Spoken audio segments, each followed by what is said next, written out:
Himalaya street இருக்கு. அந்த ஸ்ட்ரீட்ல எக்கச்சக்கமான ரெஸ்டாரண்ட் இருக்கு. அங்க நிறைய டேஸ்டியான ஃபுட்ஸும் கிடைக்கும். ஆனா இது எல்லாத்தையுமே தாண்டி இங்க இருக்கிற ஒரே ஒரு கடையில மட்டும் செமையா கூட்டம் எப்ப பாரு அலமோதிக்கிட்டே இருக்கும். அந்த ஹோட்டலோட பேரு செவன் ரெஸ்டாரண்ட். இந்த ரெஸ்டாரண்ட் நேத்து இன்னைக்கு ஆரம்பிக்கலங்க, 30 வருஷத்துக்கு முன்னாடி ஆரம்பிச்சு இப்ப வரைக்கும் ரொம்ப சிறப்பாவே அந்த கடை போயிட்டு இருக்கு. இப்ப கூட அந்த கதையை பத்தி இன்டர்வியூ எடுக்கிறதுக்கு மீடியால இருந்து சில பேர் வந்திருப்பாங்க. இதுல கண்ணாடி போட்டுக்கா பாத்தீங்களா, இவதான் நம்ம படத்தோட ஹீரோயின். பக்கத்துல நிக்கிறது நம்ம ஹீரோவோட ஃப்ரெண்டு. இப்ப நம்ம ஹீரோயின் கிட்ட இந்த கடையை பத்தின அருமை பெருமை எல்லாத்தையும் கேட்டு தெரிஞ்சுக்கிட்டு, அட நீங்களே பேசிட்டு இருக்கீங்களே, நம்ம ப்ரோக்ராமோட ஹீரோ எங்க, இந்த ஹோட்டலோட செஃப் எங்க அப்படின்னு கேக்குறப்போ மாசா நம்ம ஹீரோவோட என்ட்ரி. கையில கத்தி எடுத்து சும்மா சிக்கனை ஸ்லைஸ் ஸ்லைஸா வெட்டி இப்ப அவன் சிக்கன் நூடுல்ஸ் செஞ்சுட்டு இருக்கான். சிக்கன் நூடுல்ஸ் எல்லாம் ஒரு பெரிய டிஷ் அப்படின்னு கேட்டீங்கன்னா அதை நம்ம ஹீரோ ரொம்ப பாரம்பரியமா பண்ணுவான். அதை மீடியால இருக்கவங்க பார்த்துட்டு அவர் என்ன பண்ணிட்டு இருக்காரு கொஞ்சம் எக்ஸ்பிளைன் பண்ண முடியுமான்னு கேக்குறப்போ நம்ம ஹீரோயின் அப்படியே படிப்படியா சொல்றா. ஃபர்ஸ்ட் சிக்கன், சோயா சாஸ், எள்ளெண்ணெய், கொஞ்சம் வரமிளகா இது எல்லாத்தையுமே போட்டு நல்லா வதக்கிடுவானா. அதுக்கப்புறம் அது நல்ல பதத்துக்கு வந்ததுக்கு அப்புறமா அதை இன்னொரு பாத்திரத்துக்கு மாத்திடுவானா. அதுல இஞ்சி பூண்டு பேஸ்ட், கொஞ்சமா வெங்காயம் எல்லாத்தையும் போட்டு வதக்கிட்டு இப்ப அந்த கறியில இருந்து வர தண்ணி பிளஸ் இவன் ஊத்தி இருக்கிற ஆயில் எல்லாமே சேர்ந்து நடுவுல நிக்கும். அது மேல இவன் செஞ்ச அந்த நூடுல்ஸ் வச்சு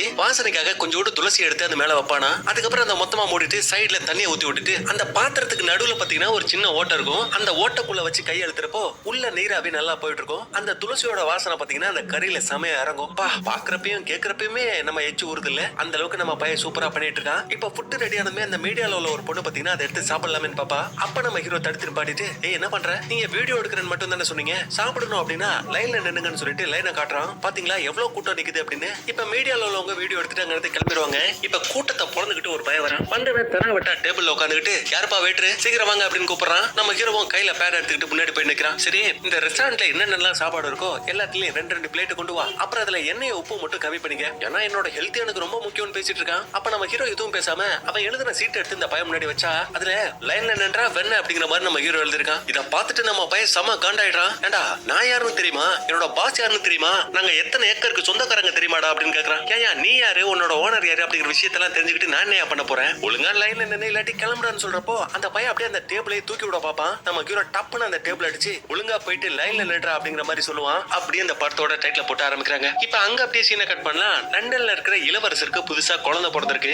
அதை செலிப்ரேட் பண்ற விதமா ஒரு பெரிய விருந்து தடபுடலாம் ரெடி ஆயிட்டு இருக்கு. அந்த இடத்துல இருக்கிற செஃப் தான் நம்ம படத்தோட 2வது ஹீரோ. அவனோட பேரு பால். நம்ம ஹீரோ எப்படி பாரம்பரிய முறையில அவன் சாப்பாடு செய்யறானோ அதே மாதிரி இவன் மாடர்ன் டெக்னாலஜி யூஸ் பண்ணி இவன் ஒரு ஸ்டைல சூப்பரா சமைப்பான். அதுவும் இவன் பண்ற பிரசன்டேஷன் லெவல் இருக்கு பாத்தீங்களா, வேற லெவல்ல இருக்கும். அதுலயும் இவன் பண்ற ஃபுட்ஸ் எல்லாம் பாக்குறப்ப சாதாரணமா தான் இருக்கும். ஆனா அதை சாப்பிட்டு பாக்குறப்போ நம்ம நினைச்சு பார்க்க முடியாத அளவுக்கு பிளேவர் அதுல செம டிஃபரெண்டா இருக்கும். இப்ப கூட பாருங்க, லண்டன் இளவரசிக்கே நம்ம பால் பண்ண அந்த டிஷ் பாத்தீங்கன்னா ரொம்ப பிடிச்சு எழுந்து நின்று கை தட்டுறாங்க. இப்ப அவ்வளவு பெரிய ஆள் நம்ம பாலை பாராட்டினதுனால ஒரே நாள்ல பாத்தீங்கன்னா செம ஃபேமஸ் ஆயிட்டான். பெரிய பெரிய பத்திரிகையில கூட நம்ம பாலை பத்தி தான் பேசிட்டு இருக்காங்க. நம்ம பாலுக்கு ஒரு கேர்ள் ஃப்ரெண்ட் இருக்கா, அவளை கூட்டிக்கிட்டு இப்ப நம்ம ஹீரோ வேலை செஞ்சுட்டு இருக்கிற அந்த மிகப்பெரிய ரெஸ்டாரண்ட்டுக்கு போறான். அங்க இருக்கிற ஓனர் பாத்தீங்கன்னா நம்ம பயலுக்கு கை கொடுத்து அப்படி பாராட்டிட்டு இருக்கான். இளவரசியவே இம்ப்ரெஸ் பண்ணி எப்படியாப்பா, உனக்காக ஒரு செம்ம சர்ப்ரைஸ் வச்சிருக்கேன், என்ன தெரியுமா, இனிமே இவ்வளவு பெரிய ரெஸ்டாரண்ட்டுக்கு நீதான்பா சீஃப் குக் அப்படிங்கிற மாதிரி ஒரு மிகப்பெரிய பதவியை நம்ம பால் கிட்ட கொடுக்குறாரு. ஆனா அதுல பாலுக்கு பெருசா விருப்பமே இல்ல. நான் மிக்சடு அப்படின்னு சொல்றான். அதாவது அப்பா கொரியன், அம்மா சீன நாட்டை சேர்ந்தவங்க. சோ என்னோட உறவு முறையே வேற அப்படிங்கிறாங்க. சரிப்பா உனக்கு இங்க வேலை செய்ய பிடிக்கலன்னா என்ன, இதே பிரான்ச் எக்கச்சக்கமான நாடுகள்ல இருக்கு, நீ அங்க போயிட்டு வேலை செய்யா அப்படின்னு கேட்டா, இந்த ஹோட்டல்ல ஹெட் செஃப்பா இருக்கிறது என்னோட லட்சியம் கிடையாது, என்னோட லட்சிய பாதையே வேற, நான் அதை நோக்கி போறேன். நான் ஒரு பெரிய இடத்துக்கு போனதுக்கு அப்புறமா மறுபடியும் மீட் பண்ணலாம்டா மொட்டை பையா அப்படின்னு சொல்லிட்டு நம்ம பால் கேர்ள் ஃப்ரெண்ட கூட்டிட்டு அங்க இருந்து கிளம்புறான். இப்ப இந்த பக்கம் நம்ம ஹீரோ பாத்தீங்கன்னா அவ வளர்க்குற நாய்க்கு சாப்பாடு கொடுத்துட்டு இருப்பான். அப்படியே நம்ம ஹீரோ அவனோட சின்ன வயசுல நடந்த விஷயங்களை நினைச்சு பார்த்துட்டு இருக்கான். இவன் வெங்காயத்தை கட் பண்ணிட்டு இருக்கிறப்போ திடீர்னு தெரியாதமா அவனோட கையை அவனே கட் பண்ணிப்பான். அப்ப பின்னாடி சமைச்சிட்டு இருக்கிற நம்ம ஹீரோட அப்பா பாத்தீங்கன்னா பதறி போயிட்டு இந்த பையனா என்னாச்சுப்பா ஏதாச்சுப்பான்னு கேப்பாருன்னு பார்த்தா, இனிமே நீ சமயக்கட்டு பக்கமே வந்துடாதன்னு சொல்றாரு. ஏன்பா அப்படின்னு அவன் கேட்டா, உனக்கு ஒரு சமயக்காரனா இருக்கிறதுக்கான திறமையே இல்ல அப்படிங்கிற மாதிரி அந்த மனுஷன் சொல்லிடுவாரு. இல்லப்பா ஆனா நான் கண்டிப்பா ட்ரை பண்ணனா நல்லா சமைப்பேன்னு சொல்றப்போ, ஒரு நல்ல சாப்பாடு செய்யணும் அப்படின்னா வெறுமனே பிராக்டிஸ் பண்ணா மட்டும் பத்தாது, உன்னோட கண்ணு மூக்கு நாக்கு இதையானு எல்லாத்தையுமே பயன்படுத்தி சமைக்கணும். எதுக்கு அவ்வளவு தூரம் போற, ஒரு வெங்காயத்தை கூட உன்னால ஒழுங்கா வெட்ட முடியல, நீ எல்லாம் ஒரு சமயக்காரன் ஆகிறதுக்கான தகுதியே கிடையாது, தயவு செய்து என்னோட மகன் தான் நீ அப்படின்னு வெளியில யாருக்கிட்டையும் சொல்லிடாத, எனக்கு தாண்டா அசிங்கம்னு சொல்லிட்டு நம்ம ஹீரோவா ரொம்ப அசிங்கமா திட்டிடுவாரு. ஏன்னா நம்ம ஹீரோவோட அப்பா பாத்தீங்கன்னா ஒரு மிகச்சிறந்த செஃப், அவரோட பேரு மவுண்டைன் கோ. இப்ப ஹீரோவோட அப்பா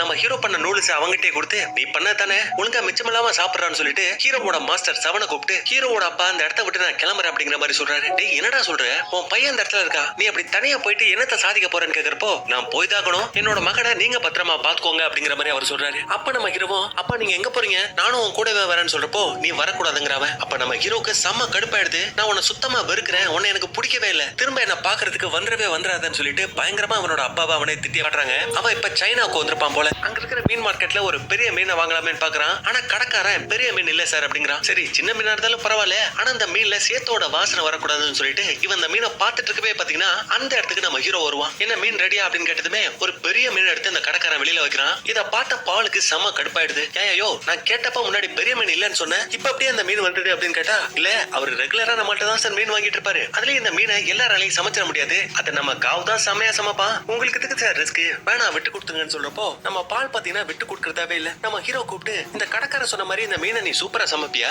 எப்படி சமைப்ப கொஞ்சம் சொல்லு பாப்பான்னு சொல்றப்போ அப்படியே கிராபிக்ஸ்ல ரெண்டு பேரும் அதை சமைச்சு காட்டுவானுங்க. ஃபர்ஸ்ட் நம்ம ஹீரோ நான் மீனோட சதையை தனியா வெட்டி எடுத்துருவேன், அது மேல புளிச்ச தயிரையும் சாசையும் ஆட் பண்ணி நாங்க இதுக்குனே கண்டுபிடிச்சு வச்சிருக்கிற பிளேவர் ஆட் பண்ணி அது நல்லா ஊறதுக்கு அப்புறமா அந்த மீனோட சதையில ஒரு கம்பியை குத்தி அப்படியே நெருப்புல வேக வைப்போம். சரியான பதத்துக்கு வந்ததுக்கு அப்புறமா இது மாதிரி தான் பிரசன்டேஷன் பண்ணுவேன்னு சொல்லிட்டு நம்ம ஹீரோ சூப்பரா சமைச்சு முடிக்கிறான். இப்ப அடுத்து பாலோட டர்ன். ஒரு பெரிய ஷீட்டை தனியா கிழிச்சு நீ பெருஞ்சீரகத்தை ஆட் பண்ணி இருந்தீங்கன்னா இன்னும் நல்லா இருந்திருக்கும்னு சொல்றான். சொல்லிட்டு இவன் கேரட், ஆரஞ்சு, வெங்காயம் இது எல்லாத்தையும் துண்டு துண்டா கட் பண்ணிட்டு அடுத்து பெப்பரையும் சால்ட்டை ஆட் பண்ணி இப்ப அவன் கட் பண்ணி வச்சிருக்கான் பாத்தீங்களா அந்த காய்கறி, அது மேல அந்த மீனோட சதையை வச்சுட்டு அதுக்கப்புறம் கட் பண்ண அந்த ஷீட்டை வச்சுட்டு அது மேல ஒயினை ஊத்துறான். அப்படி ஊத்துறதுக்கு அப்புறமா அந்த மீனை வேக வச்சோம் அப்படின்னா அந்த மீனுக்கு சுத்தமா கருத்தே போவாதான், ரொம்ப ஃப்ரெஷ்ஷா இருக்குமா. இதுக்கப்புறம் அந்த பையன் கட் பண்ண அந்த ஷீட்டை வளைக்கி பார்த்தா மீன் எப்படி இருக்கு பாத்தீங்களா. இப்படி ஒரு சூப்பரான டிஷ் நம்ம பால் ரெடி பண்ணி காட்டுறான். இதெல்லாம் பார்த்து காண்டான அந்த கடைக்காரனே யோ ஏன் ஒரு மீனுக்கு இப்படியே அடிச்சுப்பீங்க, இந்த ஆளுக்கு பாதின்னு சொல்லிட்டு அந்த மீனை பாதி பாதியா வெட்டி கொடுத்துறான். இப்ப அங்க அப்படியே சீனை கட் பண்ணா அடுத்த நாள் பாத்தீங்கன்னா இந்த 7 ரெஸ்டாரண்ட்டுக்கு ஆப்போசிட்ல ஒரு புது ரெஸ்டாரண்ட் ஆரம்பிச்சிருக்கான் போல. நிறைய சேர் கேர்ள்ஸ் வந்து டான்ஸ் ஆடிட்டு இருக்காங்க. சொல்ல போனா அந்த ஹோட்டல் ஓபன் பண்ணதே நம்ம பால் தான். அந்த ஹோட்டலை திறந்து வைக்கிறதுக்கு இந்த ஹோட்டல் ரெஸ்டாரண்ட் ஒருத்தர் இருக்கான், அவனும் வரான். இவங்க எல்லாரும் சேர்ந்து இந்த ஹோட்டலை ஓபன் பண்ணி வைக்கிறாங்க. ஓப்பனிங்கே நல்லா கிராண்டா பண்ணிருக்கானுங்கல்ல. அப்படியே இந்த பக்கம் நம்ம 7 ரெஸ்டாரண்ட்ல பாத்தீங்கன்னா ஆஃபர் நிறைய விடுறாங்க. சாப்பாடுலாம் ரொம்ப கம்மி ரேட்டுக்கு கொடுக்குறேன்னு சொல்லிட்டு மைக்க வச்சு கத்திட்டு இருக்க. ஆப்போசிட்ல ஹோட்டல்ல வேலை பார்த்துட்டு இருக்கிறவங்க எல்லாம் பாத்தீங்கன்னா ரோட்ல இறங்கி வந்து இவங்க கூட சண்டைக்கு வந்து